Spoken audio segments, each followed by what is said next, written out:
सिन्दूरारुणविग्रहां त्रिनयनां माणिक्यमौलिस्फुरत्तारानायकशेखरां स्मितमुखीमापीनवक्षोरुहां पाणिभ्यामलिपूर्णरत्नचस्कं रक्तोत्पलं बिभ्रतीं सौम्यां रत्नघटस्थरक्तचरणां ध्यायेत्परामम्बिकाम् अरुणां करुणातरङ्गिताक्षीं धृतपाशाङ्कुशपुष्पबाणचापाम् अणिमादिभिरावृता मयूखैः अहमित्येव विभावये भवानीं ध्यायेत् पद्मासनस्थां विकसितवदनां पद्मपत्रायताक्षीं हेमाभामपीतवस्त्रां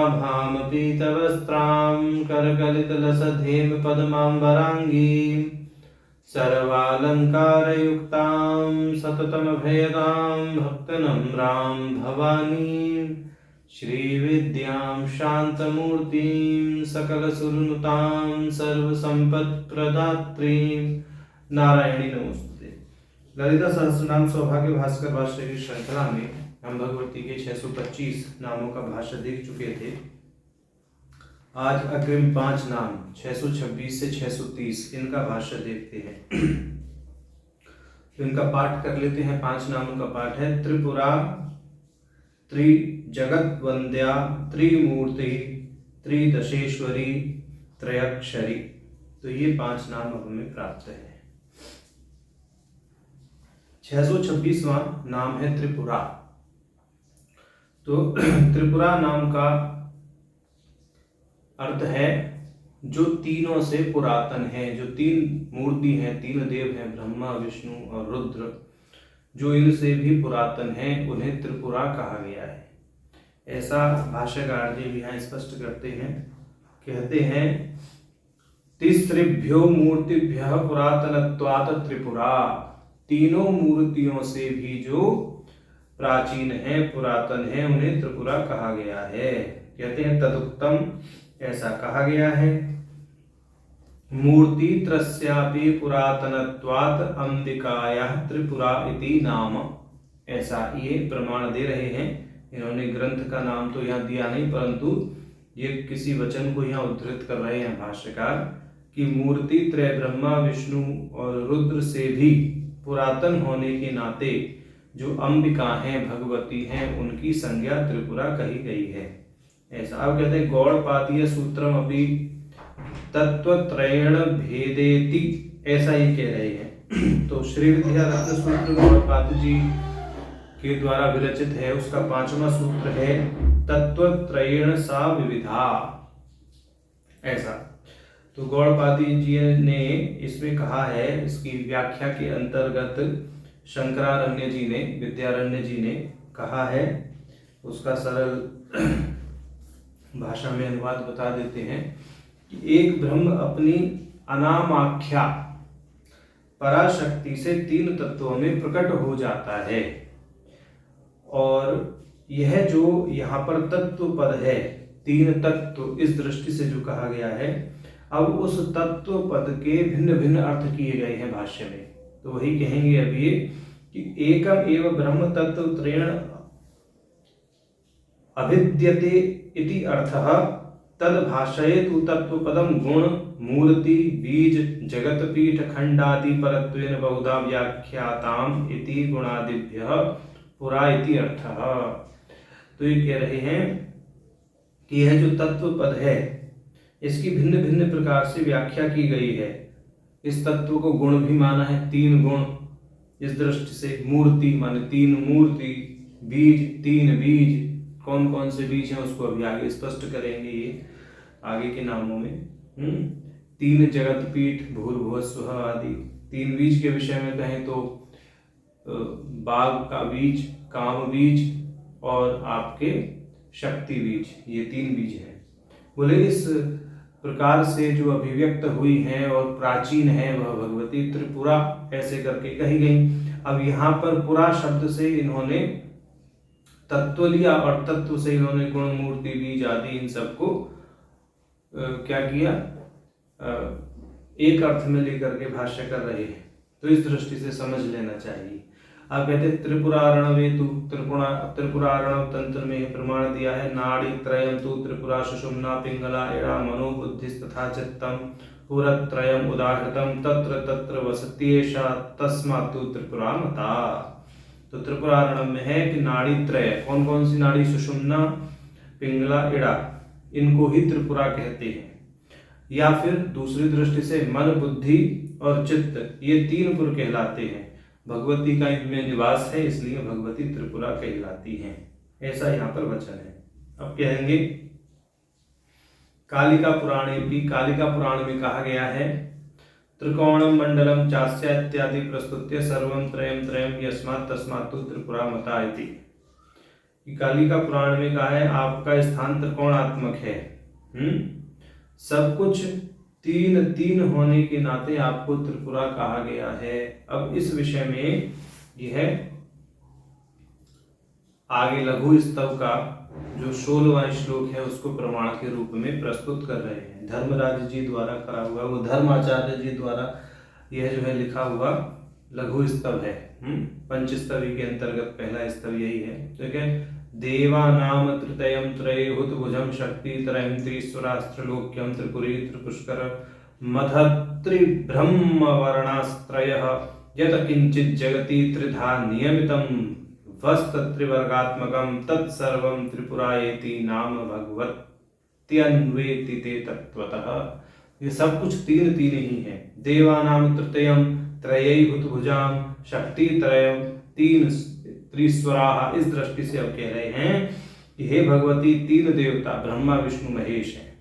तीन अग्नि, गार्हस्थ्य अग्नि, हवनीय अग्नि और शमशानीय अग्नि, ये तीन अग्नियां हैं। तीन शक्तियां हैं इच्छा ज्ञान और क्रिया। तीन स्वर हैं उदात्त अनुदात्त और स्वरित। तीन लोक हैं भूर्भुवः स्वः।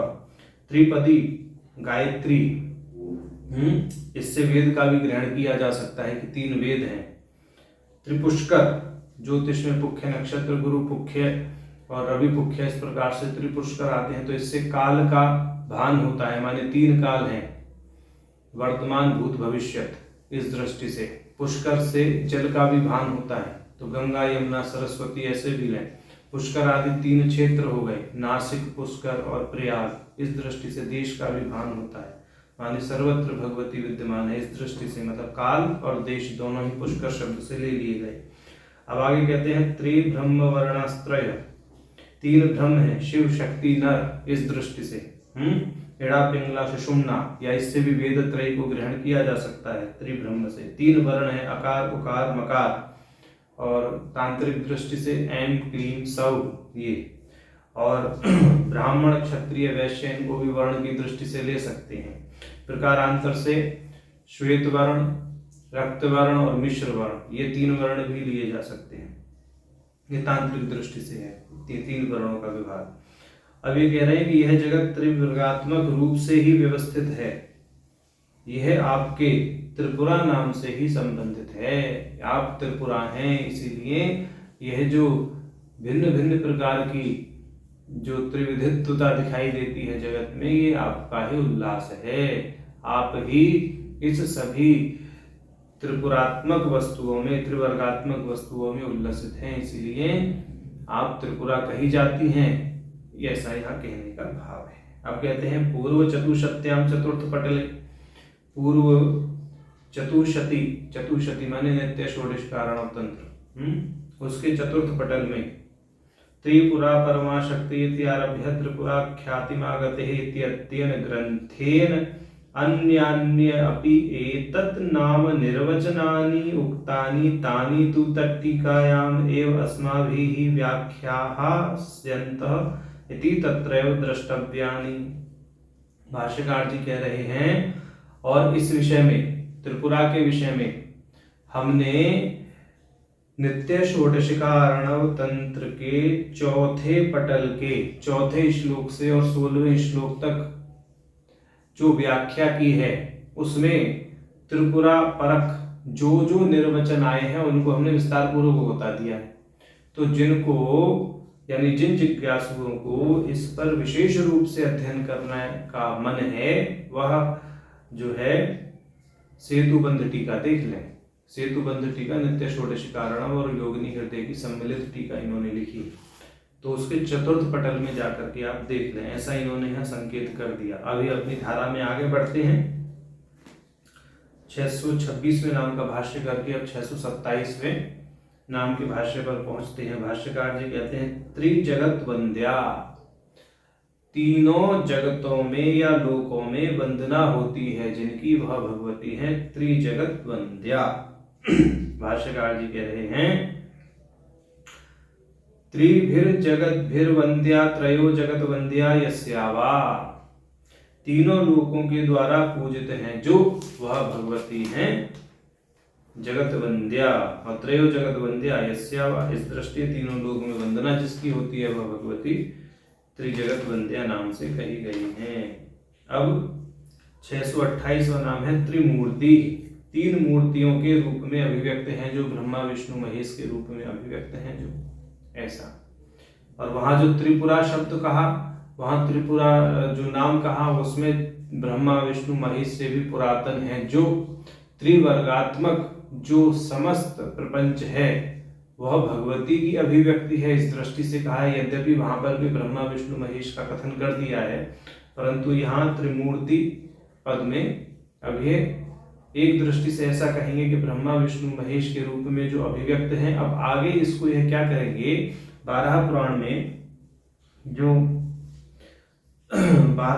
में जो भगवती के प्राकट्य की कथा है उसको आलंबन मान करके यहाँ पर ये त्रिमूर्ति पद का भाष्य इस प्रकार करेंगे कि ब्रह्मा विष्णु महेश के तेज से जो त्रिकला नामक कन्या की उत्पत्ति हुई, वह उन्हीं के आदेश से फिर त्रिविभागात्मक होकर के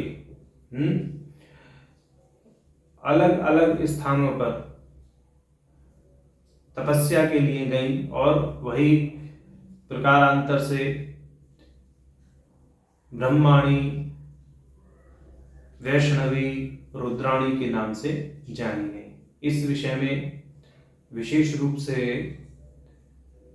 श्री विद्यारण्य स्वामी जी ने श्री विद्यारत्न सूत्र के भाष्य में भी संकेत किया है, वहां भी देखना चाहिए, उस विषय में भी बताएंगे आगे। तो त्रिमूर्ति नाम का भाष्यकार करते हैं, बड़ा विस्तृत करेंगे हम, इसको थोड़ा संक्षेप में ही बताने जा रहे हैं। मुख्य कथन को तो हम संक्षेप में ही, विस्तार में ही बताएंगे, परंतु जहाँ पर वराह पुराण की कथा आएगी उसका हम सार मात्र ही देंगे। तो ये कह रहे हैं त्रिमूर्ति के विषय में, त्रैवार्षिक कन्या रूपत्वात् त्रिमूर्तित्वं त्रिमूर्तिस्तु त्रिवर्षास्यात् इति कन्या प्रकरणे धौम्य वचनात्। भाई पहले तो हमने ये बोल दिया कि ब्रह्मा विष्णु महेश के रूप में जो अभिव्यक्त हैं वह त्रिमूर्ति हैं। अब यहाँ पर यह दूसरी दृष्टि से भाष्य कर रहे हैं कि धौम्य जी का वचन है कन्या प्रकरण में, जो 3 वर्ष की कन्या है वह त्रिमूर्ति कही जाती है। तो जो 3 वर्ष की कन्या के रूप में हमें प्राप्त हैं वह त्रिमूर्ति भगवती ललिता त्रिपुर सुंदरी ही है। अब आगे कह रहे हैं, नई दृष्टि से भाष्य करते हैं, रक्त शुक्ल मिश्रात्मक चरण मूर्ति त्रय रूपावा, जो रक्त चरणा, श्वेत चरणा और मिश्र चरणा इस दृष्टि से कही गई हैं, या रक्त चरण, श्वेत चरण और मिश्र चरण हैं जिनके, वह भगवती त्रिमूर्ति कही गई हैं। इसका विशेष रूप से जो मर्म है, श्वेत चरण, रक्त चरण और मिश्र चरण, ये भावनोपनिषद के भाष्य में द्रष्टव्य है। भाष्यकार जी ने जो भावनोपनिषद का भाष्य किया है भास्कर राय ने, उसमें यह देखना चाहिए, वहां विस्तार पूर्वक इन्होंने इस चीज को बताया है। श्वेत चरण क्या है, रक्त चरण क्या है और मिश्र चरण क्या है। ये निरुपाधिक ब्रह्म, उपाधिक ईश्वर और जीव, इसकी दृष्टि से ही तीनों बातें कही गई हैं। जिन लोगों ने भावनोपनिषद के भाष्य का अध्ययन किया है वह हमारे संकेत को समझ रहे हैं, जिन्होंने नहीं किया है तो कालांतर में संयोग सधेगा, तो इस पर भी चर्चा होगी, तब विशेष रूप से इस पर बताएंगे। अभी भाष्यकार जी जितना भाष्य में कह रहे हैं उतना संकेत करके आगे चलते हैं। अब आगे इसी रक्त शुक्ल मिश्र चरण के विषय में अगली पंक्ति कहते हैं भाष्यकार, तत्तन मंत्राणाम उद्धारतस्तत् सर्वरूपात्मकम तंत्रेषु व्यक्तव्यम, कि इस प्रकार का तंत्रों में वर्णन किया गया है, यह समझना चाहिए। यद्वा अपनी दृष्टि से कह रहे हैं, ब्रह्मादि मूर्ति त्रयम वामादि त्रयम इच्छादि मूर्ति त्रयम चास्या एवेति मूर्ति त्रिमूर्तित्वम। अब यह तीन प्रकार से इन्होंने एक पंक्ति में कह दिया त्रिमूर्ति को। ब्रह्मा विष्णु महेश के रूप में जो अभिव्यक्त हैं वह त्रिमूर्ति हैं, वामा ज्येष्ठा रौद्री शक्ति के रूप में जो अभिव्यक्त हैं वह त्रिमूर्ति हैं, इच्छा ज्ञान क्रिया शक्ति के रूप में जो अभिव्यक्त हैं वह त्रिमूर्ति भगवती कही गई हैं। ऐसा तो इस दृष्टि से भी इन्होंने यहाँ पर यह भाष्य किया। अब कहते हैं तदुक्तम बराह पुराणे, बराह पुराण में कहा गया है। अब जो यहाँ इन्होंने कहा ना ब्रह्मा आदि मूर्ति त्रयम, इस विषय को अभी आगे स्पष्ट करेंगे। तो जो कथा आई है उसका हम पाठ करके उसका संक्षेप में सार बता देते हैं। तदुक्तम बराह पुराणे, बराह पुराण में कहा गया है, त्रिशक्ति महात्म्य में है वहाँ बराह पुराण में, उसके आधार पे कह रहे हैं। बराह पुराण के 79वें अध्याय में कहा गया है, एवं उक्त्वा स्वयं ब्रह्मा वीक्षांचक्रे पिनाकिनं नारायणंश्च मनसा सस्मारः परमेश्वरः, ततो नारायणो देवो द्वाभ्यां मध्ये व्यवस्थितः एकीभूय ततस्ते तु ब्रह्म विष्णु महेश्वरः परस्परं सूक्ष्मदृष्ट्या वीक्षांचक्रुमुदान्विताः, ततस्तेषां त्रिधा दृष्टिर्भूता वै समजायत, तस्यां दृष्ट्यां समुत्पन्न कुमारी दिव्य रूपिणी। ये कह रहे हैं ब्रह्मा विष्णु महेश एक साथ थे, उन भगवान नारायण जो हुए माने विष्णु जो हुए उनके मध्य में आकर खड़े हो गए। तीनों ने एक दूसरे को बड़े स्नेह पूर्वक देखा, दिव्यता के साथ में देखा, तो उनके तेज से एक कन्या उपस्थित हो गई, वहां पर प्रकट हो गई। तो इत्यादि नाम तम वर्णित्वा, ऐसा वर्णन करके अथम ताम वीक्षणम कन्या तु ब्रह्मा विष्णु महेश्वरः उचुस्त्वा का त्वमसि ब्रूहि किवा काव्यम शुचिस्मते इति प्रश्ने त्रिवर्णाश्च कुमारी सा कृष्णा शुक्लाश्च पीतिका उवाचः भगवन् दृष्टेन जातस्मि सत्तमः किमां नवेत्य शुश्रुणोमि स्वशक्तिं परमेश्वरीं। तो जब वह शक्ति सामने प्रकट हुई, उन्होंने उससे पूछा कि भाई तुम कौन हो, तुम्हारा यहाँ कार्य क्या है। तो इस पर वह जो त्रिवर्णा कुमारी थी, जो कि कृष्ण शुक्ल और पीत वर्ण की थी, वह बोली कि क्या आप अपनी ही शक्ति को नहीं जानते, मैं आपकी ही शक्ति से उत्पन्न हूँ, आप तीनों की ही शक्ति से उत्पन्न हूँ। तो इति उत्तरिते ततो ब्रह्मादयस्तस्यै त्रयस्तुष्टा परम तदु नाम्नासी त्रिकला देवी पाहि विश्वंश्च सर्वदा। तो ऐसा सुनने के बाद में उन्होंने उसको त्रिकला नाम से संबोधित किया कि आपका नाम त्रिकला होगा। अपरान्यपि नामानि, आपके अन्य अपर नाम भी होंगे, भविष्यन्ति होंगे, तवा नघे हे अनघे, गुणोत्थानी महाभागे सर्वसिद्धि करानिश्च, और तुम्हारे ही गुण के आधार पर, तुम्हारे ही लक्षणों के आधार पर ऐसे नाम कहे जाएंगे। माने त्रिकला नाम तो उनका उन्होंने दिया तत्काल, और आगे है बोल दिया कि आगे जो तुम्हारे गुण होंगे, जो भी तुम्हारे लक्षण होंगे, उसके आधार पर आपके अन्य अपर नाम भी होंगे। इत्यादित्युक्तव्यम। अब आगे कह रहे हैं अन्यच्च कारणं देवी यद् वक्ष्यामि शृणुष्व तत् सितरक्तः कृष्णवर्णैः स्त्रीवर्णासि वरानने मूर्तित्रयं त्रिवर्णैः कुरु देवी स्वविग्रहे एवं मुक्ता तदा देवीरकरोतः त्रिविधां तनुं सितां रक्तां तथा कृष्णां त्रिमूर्तित्वं जगामः इत्यादि उक्त्वा ब्रह्माणि वैष्णवी रौद्राणि श्वेत मंदार नील पर्वतेषु तपश्चर्य आदि उक्तम। तो ये कह रहे हैं कि इस प्रकार ब्रह्मा विष्णु महेश से त्रिकला नाम प्राप्त करने के बाद उन्होंने क्या किया, श्वेत रक्त और कृष्ण वर्ण से अपने को तीन प्रकार से अपने को विभक्त कर लिया, और श्वेत मंदार और नील पर्वत पर जाकर के क्रमशः उन्होंने अपनी तपस्या की। और श्वेत पर्वत पर ब्राह्मी, मंदार पर्वत पर वैष्णवी और नील पर्वत पर भगवती रुद्राणी गईं। और इनके भी वर्ण क्रमशः कैसे थे, सित रक्त और कृष्ण, श्वेत रक्त और कृष्ण इनके वर्ण थे। ऐसा यहाँ पर बारह पुराण के आधार पर इन्होंने वर्णन किया है। अब कह रहे हैं कि अन्यत्रापि अन्य स्थल पर कहा गया है एषा त्रिमूर्तियो दृष्टा न्याय सिद्धांत गामिनी एषा श्वेता पराशक्ति सात्वकी ब्रह्म स्थिति एषैव रक्ता रजसी वैष्णवी परिकीर्तिता एषैव कृष्णा तमसी रौद्री देवी प्रकीर्तिता परमात्मा यथा देव एक एव त्रिधा स्थिता प्रयोजनवशात् शक्तिरेक एव त्रिविधा भवेत्। यानी परमात्मा एक ही है, वह तीन प्रकार से विभक्त होता है, ऐसे ही है शक्ति भी एक है और प्रयोजनवश तीन प्रकार से विभक्त होती है। और यहाँ पर इन्होंने बोल ही दिया है कि श्वेत जो शक्ति है वह सात्विकी है, ब्रह्म से संबंधित है, जो रक्ता शक्ति है वह राजसी है, वैष्णवी मतलब विष्णु से संबंधित है, जो कृष्णा तामसी शक्ति है वह रौद्री देवी हैं, वह रुद्र से संबंधित हैं। इस प्रकार से इन्होंने यहाँ प्रयोजन के आधार पर इन शक्ति के त्रिविधित्व बताए हैं त्रिमूर्ति नाम के भाष्य के अंतर्गत। अब आगे भाष्यकार जी कह रहे हैं गौड़पादीय सूत्रमपि, श्री विद्या रत्न सूत्र जिनको गौड़पादीय सूत्र भी कहते हैं कि उसमें भी कहा गया है, सातवां सूत्र है शांभवी विद्या सामायति, बोले इस सूत्र में भी यह कहा गया है। तो सूत्र पूरा है सा शांभवी विद्या शामा तत्वत्रयाकृति ही विविधा जाता। इसका जो वर्णन है शंकरारण्य जी या विद्यारण्य जी कृत जो भाष्य है उसमें बड़ा सुंदर किया गया है। और जो बारह पुराण का ये वृतांत बताया, इसी वृतांत को आधार मान करके वहां पर भाष्यकार जी ने माने शंकरारण्य जी ने या विद्यारण्य जी ने भाष्य किया है इस श्री विद्या रत्न सूत्र संख्या 7 का।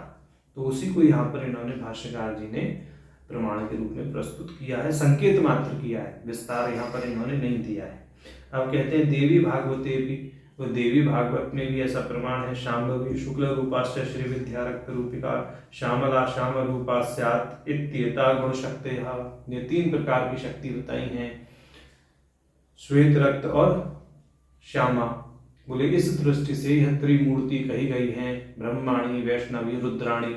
तो यह जो त्रिमूर्ति हैं इन्हीं के आधार पर भगवती ललिता को भी त्रिमूर्ति नाम से कहा गया है ऐसा। तो ये 628वें नाम का भाष्य हुआ। अब 629वां नाम है त्रिदशेश्वरी। त्रिदशेश्वरी यहाँ पर जो भाष्य है ये ऐसे दो प्रकार से भाष्यकार कहेंगे, जो हमारे त्रिदश माने 30 की संख्या होती है 30, तो इसको ये उपलक्षण की दृष्टि से 33 मान लेंगे, कहेंगे 33 प्रकार के जो देवता हैं 33 कोटि देवता जो है उनकी भी ईश्वरी हैं, इसलिए त्रिदशेश्वरी।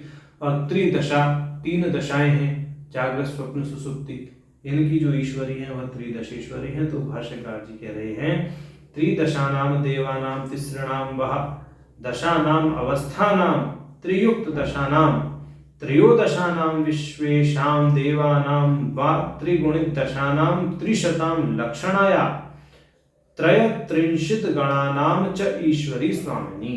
तो यह बात इन्होंने कह दी कि जो त्रिदश देव हैं उनकी स्वामिनी, और यदि इसको उपलक्षण मान लें तो आगे कह रहे हैं त्रयत्रिंशत् गणानां च ईश्वरी, जो 33 कोटि के जो देवता बताए गए हैं, जो गण बताए गए हैं, उन सभी की जो ईश्वरी हैं, विश्व देवा आदि ये सब, इनकी जो ईश्वरी हैं यह भगवती त्रिदशेश्वरी नाम से कही गई हैं, अथवा 3 दशाएं जागृत स्वप्न सुसुप्ति की जो स्वामिनी हैं वह त्रिदशेश्वरी कही गई है। तो इस प्रकार से 629वें नाम का भाष्यकार जी ने किया। अब 630वां नाम हमें प्राप्त है त्रयक्षरी। त्रयक्षरी माने 3 अक्षरों का समाहार ही स्वरूप है जिनका वह भगवती है त्रयक्षरी। अब आगे कहते हैं भाष्यकार जी इस भाष्य के विषय में, इसके भाष्य त्रयक्षरी नाम के भाष्य के विषय में, त्रयाणाम अक्षराणाम वाक् काम शक्ति बीजात्मकानाम समाहारः, कि वाक बीज काम बीज और शक्ति बीज का जो समाहार है वह ही है स्वरूप जिनका। यदि वास्तविक दृष्टि से देखा जाए तो वाक बीज हो गया ऐम, काम बीज हो गया क्लीम, शक्ति बीज सौ। इस दृष्टि से प्रासाद प्रणव की ओर यहाँ संकेत किया गया है, ऐसा समझना चाहिए। अब कहते हैं उक्तंच वामकेश्वर तंत्रे। वामकेश्वर तंत्र में कहा गया है वागीश्वरी ज्ञान शक्तिर्वाग भवे मोक्ष रूपणी कामराजे क्रिया शक्ति कामेशी काम रूपणी शक्ति बीजे पराशक्ति इच्छेव शिव रूपणी एवं देवी त्रैक्षरी तु महात्रिपुर सुंदरी। ये इन्होंने क्रमशः बाघ बीज को ज्ञान शक्ति के साथ में और वाग्भव कूट के साथ में संबंधित करके कहा है। आत्मशक्ति के रूप में मोक्ष रूपणी इस दृष्टि से, और कामराज जो कूट है क्रिया शक्ति रूपात्मक है, वहां भगवती काम रूपणी के रूप में है, ऐसा कह रहे हैं। कामेशी भगवती है। तीसरा कूट जो है वह उसमें शक्ति बीज है, वहां भगवती इच्छा के रूप में है, शिव स्वरूपणी है। तो इस दृष्टि से भगवती के तीन स्वरूप मोक्ष स्वरूपणी, काम स्वरूपणी और शिव स्वरूपणी बताए गए। इच्छा ज्ञान क्रिया ऐसे करके बताया। बाघभव कूट है उससे ज्ञान शक्ति को लिया, बाघ बीज से काम बीज से क्रिया शक्ति को लिया, और शक्ति बीज से इच्छा शक्ति को लिया। ऐसा करके यहाँ पर भाष्यकार जी ने वामकेश्वर तंत्र का प्रमाण दिया है और कह रहे हैं एवं देवी त्रयक्षरी, और इस प्रकार जो देवी हैं वह तीन अक्षरी हैं और वह महात्रिपुर सुंदरी ही हैं। ऐसा कह रहे हैं एवं देवी त्रयक्षरी तो महात्रिपुर सुंदरी, ऐसा कह दिया। तो इस प्रकार से वाग काम और शक्ति बीजों का जो समाहार है वह भगवती महात्रिपुर सुंदरी ललिता है, इसीलिए उनको त्रयक्षरी कहा गया है। अब आगे कह रहे हैं नई दृष्टि से शुद्ध विद्या कुमारी मंत्र रूपावा। जो शुद्ध विद्या है आइम ईम औ, इस दृष्टि से बोले वही भगवती का स्वरूप है। उसमें भी तीन अक्षर हैं, ऐसे ही कुमारी मंत्र में भी तीन अक्षर होते हैं। तो यह जो शुद्ध विद्या या कुमारी मंत्र है वही भगवती का स्वरूप है। कह रहे तथाश्च गौड़पादीय, तो गौड़पादीय जो सूत्र है यानी जो श्री विद्या रत्न सूत्र है उसके 79 और 80वें सूत्र में कहा है त्रैक्षरी शुद्ध विद्या कुमारी इति, इस दृष्टि से। तो ये दो सूत्र हैं, यहाँ भाष्यकार जी संकेत ही करते हैं। स्पष्ट सूत्र ये हैं 79 और 80 में। 79वां सूत्र है अक्षर त्रय विशिष्टा शुद्ध विद्या, ये 79वां सूत्र है, और 80वां सूत्र है कुमारी वर्ण त्रय विशिष्टा, ये 80वां सूत्र है। भाष्यकार जी ने संकेत कर दिया त्रैक्षरी शुद्ध विद्या कुमारी चयति, ऐसा दोनों को ये सम्मिलित रूप से लिख दिया। तो बोले इस दृष्टि से जो शुद्ध विद्या और कुमारी विद्या के रूप में अभिव्यक्त है, तीन तीन अक्षर की जो विद्या है वह त्रैक्षरी है। कुछ लोग कुमारी विद्या और शुद्ध विद्या को एक दूसरे में ही समाहित भी मानते हैं, ऐसा भी किन्हीं किन्हीं का मत है। अब आगे नई दृष्टि से भाष्य कर रहे हैं। भाष्यकार कहते हैं हृदय रूपा सत्य रूपा वा, माने जो हृदय स्वरूप है सत्य स्वरूप है वह भगवती त्रैक्षरी कही गई है। इसमें यह जो है बृहदारण्यक के उपनिषद का प्रमाण देंगे, कहेंगे तदेतत् त्रैक्षरम हृदयमिति, त्रैक्षर से हृदय को ही कहा गया है। तदेतत् त्रैक्षरम सत्यमिति, और यह त्रैक्षर सत्य ही है। इस दृष्टि से बृहदारण्यक के उपनिषद में जो कहा गया है जो सत्य स्वरूप है जो हृदय स्वरूप है वह त्रैक्षरी भगवती ललिता त्रिपुर सुंदरी ही है। अब आगे कह रहे हैं आ ई पल्लवित युगाक्षर मास अक्षर नित्याक्षर समाहारो वा, कि आ और ई से युक्त युगाक्षर मासाक्षर और नित्याक्षर का जो समाहार है वह त्रैक्षरी नाम से कहा गया है और यह भगवती ललिता से अभिन्न है। अब ये युगाक्षर मासाक्षर नित्याक्षर क्या है, तो जो देवी मान अष्टांगम का प्रयोग करते हैं वह लोग समझ गए होंगे। मतलब देवी मान अष्टांगम में युगाक्षर मासाक्षर और नित्याक्षर इन तीनों का समाहार जो है यह भगवती ललिता से अभिन्न है। इसलिए भगवती को इन तीन अक्षरों के समाहार के दृष्टिकोण से त्रैक्षरी कहा गया है, ऐसा भाष्यकार जी का मत है। तो आज हमने 626 से 630 इन 5 नामों का भाष्य देखा। नारायण।